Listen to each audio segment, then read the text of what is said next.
வணக்கம். பஹ்ரைனுக்கு அப்புறம் எங்க வெளிநாட்டுல ஈவென்ட் பண்ணலான்னு என் டீமோட பேசிட்டு இருந்தேன். என் டீம் வந்து சொன்னாங்க, போதும் கொஞ்சம் கல்ஃபுக்கு பிரேக் குடுப்போம். ஈஸ்ட் ஏஷியா பக்கம் திரும்புவோம்னு. சிங்கப்பூர்ல ஈவென்ட் பண்ணி ஆல்மோஸ்ட் 1 1/2 வருஷம் ஆயிடுச்சுன்னாங்க. ஸோ சிங்கப்பூர்ல ஈவென்ட் பண்ணலான்னு டிசைட் பண்ணோம். ஸோ லாஸ்ட் வீக் ஆஃப் ஆகஸ்ட்ல சிங்கப்பூர்ல ஈவென்ட் பண்றதுன்னு டிசைட் பண்ணியிருக்கோம். சிங்கப்பூர்ல என்னை சந்திக்கணும்னு நினைக்கிறவங்க கீழே இருக்கிற வாட்ஸ்அப் நம்பர், இமெயில் ஐடியில் எங்களை காண்டாக்ட் பண்ணுங்க. எங்கள் டீம் வந்து உங்களை எய்தர் வாட்ஸ்அப் இல்லாட்ட இமெயில் மூலமாக கனெக்ட் பண்ணுவாங்க. உங்களை சீக்கிரம் சிங்கப்பூரில் சந்திக்கிறேன். நன்றி, வணக்கம். வணக்கம். மீண்டும் மணிப்பேச்சில் உங்களெல்லாம் சந்திப்பதில் எனக்கு மிக்க மகிழ்ச்சி. நிஃப்டி வந்து நான் பார்க்கும்போது 140 பாயிண்ட் வரைக்கும் கீழே இருந்தது. நிஃப்டி பேங்க் 670 பாயிண்ட் வரைக்கும் இருந்தது. மேலேயும் கீழேயும் போயிட்டு இருக்கு. கோல்டு இறங்கி இருக்கு. 6430 22 கேரட் கோல்டு. டெஃபினட்டாக நீங்கள் கோல்டு வாங்கலாம். அமெரிக்காவில் இன்ட்ரெஸ்ட் ரேட் கட் பண்ணுறது உறுதி. நேத்தோட டெவலப்மெண்ட்டே அதுதான். S&P 500, நாஸ்டாக் எல்லாமே கீழே விழுந்தது. 2022லேருந்து வர்ஸ்ட் டே. எல்லா மேக்னிஃபிசன்ட் 7 ஸ்டாக்கும் தர்மடி. அதனால 2 பெரிய கம்பெனி வந்து பெருசாக ரிசல்ட் காட்டலை. அதனால S&P 500 2.3%, நாஸ்டாக் 3.64%, டவ்வும் கீழே விழுந்தது. ஆல்ஃபபெட்டும் விழுந்தது. ஜனவரி 31லேருந்து இதுதான் லோவஸ்ட்டு. இது வந்து ரிப்போர்ட்டிங் வந்து டாப் லைனும் பாட்டம் ரெண்டுமே மீட் பண்ணிச்சு. யூடியூப் அட்வர்டைசிங் ரெவன்யூ கொஞ்சம் கம்மியாக வந்தது. பட் இதுக்கு என்னன்னா ஏஐயோட இம்பேக்ட் கூகுள் மேலே இல்லைங்கிறது தெளிவாக தெரிஞ்சிருச்சு. டெஸ்லா ஷேர்ஸ் 12% குறைஞ்சிருக்கு. ஏன்னா ப்ராஃபிட்டு இல்லை. And year on year revenue கூட குறைஞ்சிருக்கு. செல்ஃப் டிரைவிங் டாக்ஸிஸ் பற்றி அவர் ஒன்றும் பேசலை. அதனால் alphabet, Tesla, meta, Nvidia, Microsoft எல்லாமே நேற்று விழுந்தது. Overbought market. அதே சமயத்தில் வந்து ஏஐயில் பண்ண இன்வெஸ்ட்மெண்ட்டுக்கு எந்த ரிட்டர்ன் அப்படிங்கிறது தெரியல. கூகுள்லேயே என்ன ப்ராப்ளம்னா ஏஐயில் பயங்கரமாக இன்வெஸ்ட் பண்ணிட்டாங்க, ஒன்றும் பெருசாக ரிசல்ட் வரல அப்படிங்கிறது. ஈல்டு கர்வ் வந்து ஸ்டீப்பன் ஆயிடுச்சு.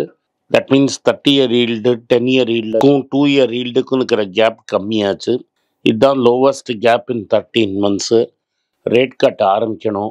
ஒரு இம்பார்ட்டண்ட் அஃபிஷியல் வந்து நான் என் மைண்டை மாற்றிக்கிட்டேன், அடுத்த வாரமே ரேட் கட் பண்ணணும் அப்படின்னு சொல்கிறாரு. ஸோ ரேட் கட் வரும், டாலர் குறையும், கோல்டு ஏறும். இந்த கோல்டு விலை விழுந்ததுக்கு ஒரே காரணம் வந்து டியூட்டி கட்டு தான். அது திரும்பி ரிவைவ் ஆகிடும். சந்தேகமே வேணாம். உங்களுக்கு பொறுமையாக இருங்க. அடுத்தது, உங்களுக்கு கோல்டு வாங்கணுன்னா இது வாங்குங்க. இந்தியா ஃபுல்லாக எல்லா கோல்டு ரீட்டைல் ஷோரூமில் ஒரே ரஷ்ஷு. வாங்கிறதுக்கு அடிதடி சண்டை. அதனால்தான் நம்மளோட பட்டாஸ் லிஸ்ட்டில் கோல்டு ரிலேட்டட் ஸ்டாக் எல்லாமே ஏறி இருக்கு. கோல்டு ஃபைனான்ஸ் கம்பெனி மைல்டாக கரெக்டானது சரியாக போச்சு. திரும்பி இன்னைக்கு லைட்டாக கரெக்டாக இருக்குது. பட் நம்ம வாங்கின லெவலுக்கும் அதுக்கும் சம்மந்தமே கிடையாது. அதனால ஓவராலாக கோல்டை பற்றி நீங்கள் கவலையே பட வேண்டாம். இன்னைக்கு 3 பேங்க்கோட ரிசல்ட் வந்தது. அதில் 2 பேங்க் நம்ம பட்டாஸ் லிஸ்ட்டில் இருக்கிறது. ஃபெட்ரல் பேங்க்கோட ரிசல்ட்ஸ் வந்து 17% வந்தது. 1027 கோடி ரூபா ப்ராஃபிட்டு. இது லோன் ரிக்கவரினால வந்தது. தட் இஸ் வராதுன்னு முன்னாடியே ரைட் ஆஃப் பண்ண அக்கௌண்ட்லேருந்து பணத்தை ரிக்கவர் பண்ணியிருக்காங்க. ஸோ ரைட் ஆஃபில் பண்ண அக்கௌண்ட்டை ரிக்கவர் பண்ணதுனால இது நேராக ப்ராஃபிட் போயிடுச்சு. பணம் வராதுன்னு ரைட் ஆஃப் முன்னாடியே பண்ணிட்டாங்க. அந்த பணம் திரும்பி வந்துடுச்சு. அதனால இந்த காசு வந்துடுச்சு. ஸ்டாண்டலோன் ப்ராஃபிட்டே 1010 கோடி ரூபா. போன வருஷம் 854.7 கோடி ரூபா. கோர் இன்ட்ரெஸ்ட் இன்கமே 19% ஏறி இருக்கு. அண்டு அட்வான்ஸஸ் வந்து 20% ஏறி இருக்கு. இதோட ஷாம் ஸ்ரீனிவாசனோட டேர்ம் வந்து லாஸ்ட் குவார்ட்டர் ரிசல்ட்டு செப்டம்பர் 22 அவர் ரிட்டையர் ஆகிடுவார். செப்டம்பர் 23 அன்னைக்கு கேவிஎஸ் மணி அப்படிங்கிறவர் வந்து டேக் ஓவர் பண்ணிப்பார். இவர் வந்து கோத்தக் மஹிந்திரா பேங்க்கில் பல வருஷம் எக்ஸ்பீரியன்ஸு.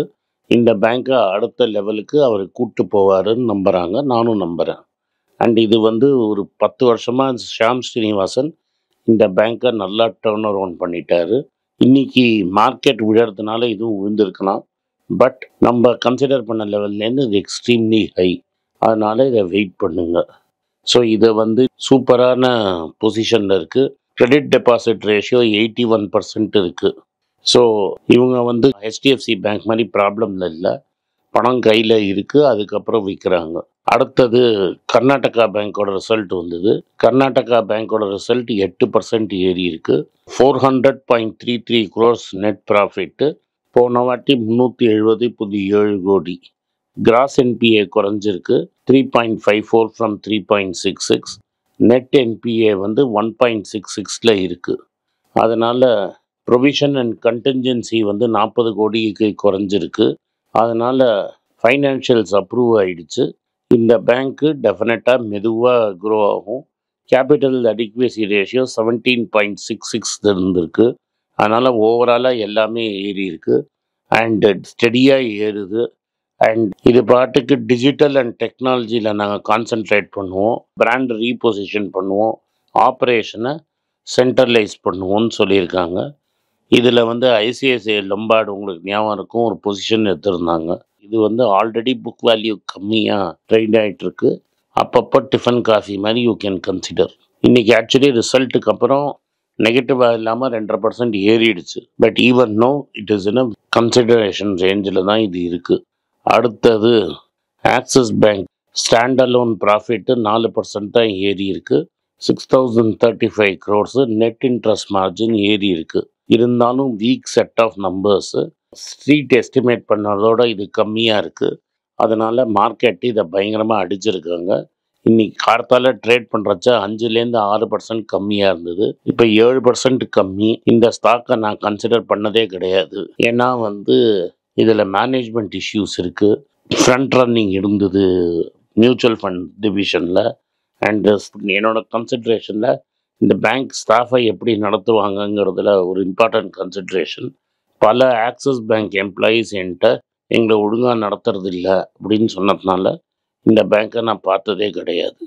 அண்ட் என்னோட own experience with that bank வந்து I will rate it below ICICI பேங்க்கு.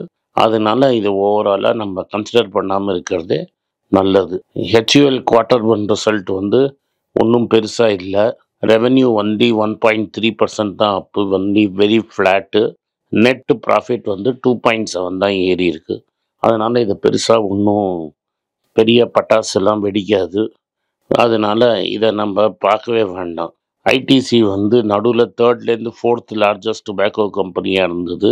இப்போ இது 3rd மோஸ்ட் வேல்யூபிள் டுபாக்கோ கம்பெனியாக 24th ஜூலை ஆயிருக்கு. பேரண்ட் கம்பெனி பிரிட்டிஷ் அமெரிக்கன் டுபாக்கோவோட பெட்டராக போயிடுச்சு. போஸ்ட் பட்ஜெட் ஒரு ரிலீஃப் ரேலி இருந்தது. இன்னைக்கு செல் ஆஃபில் குறைஞ்சிருக்கு. இதை வந்து நீங்கள் சிரஞ்சீவியாக என்னைக்கு வேணால் நீங்கள் இதை கன்சிடர் பண்ணலாம்.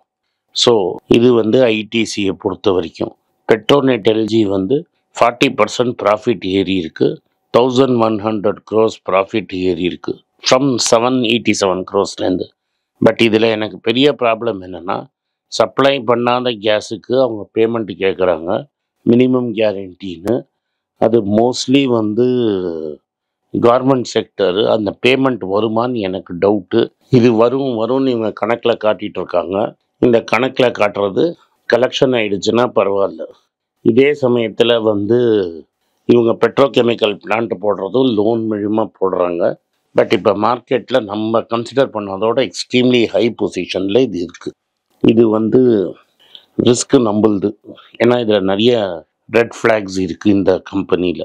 அடுத்தது ரொம்ப இம்பார்ட்டண்ட்டாக நான் வந்து டிஸ்கஸ் பண்ண வேண்டியது வந்து அமெரிக்கன் மார்க்கெட் நேற்று விழுந்ததுக்கு காரணம் வந்து ஏஐயில் அவங்க இன்வெஸ்ட் பண்ணதுக்கு ரிட்டர்ன் வரலன்னு மார்க்கெட் ஃபீல் பண்ணுறாங்க. அதோட மெயினாக என்னென்னா, எல்லா ரிப்போர்ட்ஸும் சொல்கிறது இன்ஃப்ளேஷன் கண்ட்ரோலில் வந்துருச்சு. யூஎஸ் இன்ட்ரெஸ்ட் ரேட்ஸு கட் பண்ண ஆரம்பிப்பாங்க. இந்த வாட்டியே 2 times இந்த வருஷத்தில் கட் பண்ணுவாங்கன்னு நினச்சோம். இன்றைக்கி இன்ஃபேக்ட் ஜப்பானோட நிக்கி, எல்லா ஏஷியன் ஸ்டாக் மார்க்கெட்ஸும் விழுந்திருக்கு. நேற்று வீடியோவில் ஒரு சின்ன கிளாரிஃபிகேஷன், ஏதோ கேபிட்டல் கெயின்ஸ் டேக்ஸ் நீங்கள் ஃபுல்லாக வச்சுருந்தா கிடையாது, எஸ்ஜிபியில் கேபிட்டல் கெயின்ஸ் கிடையாது அப்படின்னு ஒரு கீழே கமெண்ட் பண்ணதை ஆல்பின் சொன்னால், அதோடக்கு நான் இப்போ கிளாரிஃபிகேஷன் சொல்லிடுறேன். நடுவில் நீங்கள் விற்றீங்கன்னா 100% உங்களுக்கு கேபிட்டல் கெயின்ஸ் உண்டு. அண்ட் இன்ட்ரெஸ்ட்டுக்கு உங்களுக்கு டேக்ஸ் கட்டணும். 8 வருஷம் நீங்கள் வச்சுருந்தா தான் முன்னாடி சொன்ன ரூல்ஸ் படி கேபிட்டல் கெயின்ஸ் கிடையாது. ஆனால் அம்மையார் என்ன சொல்லியிருக்காங்கன்னா, எல்லா அசட்டுக்கும் நாங்கள் வந்து கேபிட்டல் கெயின்ஸ் போடுவோம் அப்படின்னு சொல்லியிருக்காங்க. இதுக்கு ப்ரூஃப் இந்த புட்டிங் வந்து என்னென்னா, அருண் ஜெய்ட்லி வந்து 2017 வந்து மார்க்கெட் ஒரு நாளைக்கு அடிச்சும்போது கேபிட்டல் கெயின்ஸே போட மாட்டோம் அப்படின்னு சொல்லிட்டு அடுத்த பட்ஜெட்லேயே 6 மாதம் கழிச்சு கேபிட்டல் கெயின்ஸ் கொண்டு வந்தாங்க. அதனால் இந்த அரசாங்கம் கேபிட்டல் கெயின்ஸ் இல்லைன்னு சொல்லிட்டு அதுக்கப்புறம் கேபிட்டல் கெயின்ஸ் கொண்டு வந்திருக்காங்க. இதுலேயே நீங்கள் ஃபைன் பிரிண்ட் படிக்கணும். இந்த ஃபைன் பிரிண்டில் என்ன சொன்னால், நடுவில் நீங்கள் விற்றீங்கன்னா கேபிட்டல் கெயின்ஸ் உண்டு. நிறைய பேர் ட்ரேட் பண்ணுறதான் நான் சொன்னேன். இன்ட்ரெஸ்ட்டுக்கு உங்களோட யூஸ்வல் என்ன ரேட்டில் நீங்கள் டேக்ஸ் கட்டுறீங்களோ அந்த ரேட்டில் நீங்கள் டிக்ளேர் பண்ணி டேக்ஸ் கட்டணும். இப்போ வந்து எல்ஐசிக்கு வர பணத்தையும் இப்போ டேக்ஸில் கொண்டு வந்துட்டாங்க. அதனால் இது மட்டும் டேக்ஸில் இல்லாமல் இருக்காது. அந்த 1.25 லட்சம் லிமிட்டுக்குள்ளே கொண்டு வந்து டேக்ஸில் கொண்டு வந்துடுவாங்க. இந்த பட்ஜெட்டில் மிஸ் பண்ணாலும் இன்னும் அடுத்த பட்ஜெட்டில் வந்துடும். இந்த பட்ஜெட்டுக்கே நீங்கள் ஃபைன் பிரிண்ட் பிடிக்கணும். பட்ஜெட் பாஸ் ஆகணும். அதுக்கப்புறம் தான் சொல்ல முடியும். மியூச்சுவல் ஃபண்டுக்கு டேக்ஸ் இல்லைன்னாங்க, லாங் டேர்ம் கேபிட்டல் கெயின்ஸு. ஈக்விட்டிக்கும் இல்லைன்னாங்க, நீங்கள் எல்லாத்துக்கும் வந்துருச்சு. அடுத்தது இண்டெக்ஸேஷன் கிடையாது. நிறைய பேர் என்ன சொல்கிறாங்கன்னா, எல்லாருக்கும் வந்து இண்டெக்ஸேஷனில் ஒரே லாபம், எல்லாரும் சந்தோஷம்னு சில ஜந்துக்கள்லாம் சொல்லிகிட்டு இருக்கு. இதில் என்னென்னா 2 குரூப் இருக்குது. ஒன்று, எங்கள் தாத்தா பாட்டி லேண்டை நான் இன்றைக்கி விற்றேன்னா, வெறும் லேண்டை விற்றேன்னா எனக்கு இண்டெக்ஸேஷன் இல்லாமல் இருக்கிறது பெனிஃபிட்டு. ஆனால் ப்ராப்ளம் அங்கே இல்லை. ப்ராப்ளம் எங்கே வருதுன்னா, மிடில் கிளாஸ் நீங்கள் லொங்குன்னு வீடு வாங்கியிருப்பீங்க. ஜெய்ட்லி சொன்னதையும் எல்லாரையும் சொல்லி நம்பி வாங்கியிருப்பீங்க. இப்போ என்ன சொல்லிட்டாங்கன்னா, இன்ட்ரெஸ்ட்டை வந்து நீங்கள் புது ரெஜீமில் செட் ஆஃப் பண்ண முடியாது. ஸோ நீங்கள் வட்டி கட்டியானோ விலைவாசி வீக்கத்துக்கு வேணுங்கிற இன்ஃப்ளேஷனும் உங்களுக்கு செட் ஆஃப் கிடையாது. நீங்கள் ப்ராப்பர்ட்டி திரும்பி விற்கிறச்ச நீங்கள் கட்டின இன்ட்ரெஸ்ட்டை கேல்குலேஷனில் எடுத்துக்க மாட்டாங்க. என்ன பண்ணுவாங்கன்னா, நீங்கள் வாங்கின விலை விற்ற விலைன்னு. நம்ம எல்லாரும் 20 வருஷம் லோனில் இதை வாங்குகிறோம், எது வீட்டை. அந்த 20 வருஷம் வட்டி பார்த்தீங்கன்னா ஆல்மோஸ்ட் ப்ரைஸ் டபுள் ஆகிடும். உங்களுக்கு இன்புட் கிரெடிட்டில் அந்த 20 வருஷம் நீங்கள் கட்டின வட்டியும் விலைவாசி வீக்கமும் வராது. 20 லட்ச ரூபாய்க்கு நீங்கள் லோன் வாங்கி 20 லட்ச ரூபாய் இன்ட்ரெஸ்ட் கட்டி வீட்டு 50 லட்ச ரூபாய்க்கு விற்றீங்கன்னா உங்களுக்கு ஆக்சுவலாக கையில் கிடைக்கிறது 10 லட்ச ரூபா. ஆனால் கவர்மெண்ட் என்ன சொல்லுதுன்னா, நீங்கள் வாங்கினது 20, விற்றது 50, 30க்கு டேக்ஸை கட்டுன்னு 12.5% ஆஃப் 30 lakhs பிடிச்சிருவாங்க. இது வந்து ஹவுசிங் லோனில் வாங்குகிற வீடுகளை தான் அஃபெக்ட் பண்ணும். ஏன்னா பை ரெஜீம் வந்து நியூ டேக்ஸ் ரெஜீமுக்கு தள்ளிடும். எஸ்டிபியை பொறுத்த வரைக்கும் முன்னால் லாஸ்ட் இயர் ப்ரொவிஷன் வரைக்கும் நீங்கள் எண்டு வரைக்கும் ஹோல்டு பண்ணிங்கன்னா உங்களுக்கு இது கிடையாது கேபிட்டல் கெயின்ஸ். பட் மற்ற எல்லா அசட் கிளாஸ் இன்க்ளூடிங் சில இன்சூரன்ஸ் பாலிசிஸுக்கு டாக்ஸேஷன் கொண்டு வந்துட்டாங்க. அதனால் இதுலேயும் இந்த வருஷம் கொண்டு வந்தாங்கன்னு தெரியாது. ஃபைன் பிரிண்ட் படிக்கணும். இந்த 12.5% அம்மையார் பேசலை. ஃபைன் பிரிண்ட் பார்த்து தான் எல்லாருக்கும் 12.5% டேர்ம்ஸ் தெரியும். பட்ஜெட் பில் பாஸ் ஆனோம். பாஸ் ஆன அப்புறம் தான் நம்மளுக்கு கிளியராக என்னன்னு தெரியும். இன்றைக்கி இல்லாட்டாலும் நாளைக்கு வந்துடும். விற்றவங்களுக்கு டெஃபினட்டாக டேக்ஸு உண்டு. நன்றி, வணக்கம். இந்த வீடியோ உங்களுக்கு பிடிச்சிருந்தா இந்த வீடியோவை லைக் பண்ணுங்கள், எங்கள் சேனலை சப்ஸ்கிரைப் பண்ணுங்கள், பெல் நோட்டிஃபிகேஷன் தட்டுங்க. இந்த வீடியோவை முடிஞ்சால் அவங்க சொந்தக்காரங்களுக்கும் ஃப்ரெண்ட்ஸுக்கும் அனுப்புங்க. அவங்கள பார்க்க வற்புறுத்துங்க. நன்றி, வணக்கம். வணக்கங்க. இந்த ஃபைனான்ஸ் நியூஸை பற்றி டிஸ்கஸ் பண்ணதுக்குன்னு தனியாக ஒரு ட்விட்டர் ஐடி வச்சுருக்கோம். கீழே இதை ட்விட்டர் ஐடி வரும். என்னோடய இன்ஸ்டாகிராம் ஐடியும் கீழே இருக்கும். அதில் ஷார்ட் வீடியோஸ் வரும்.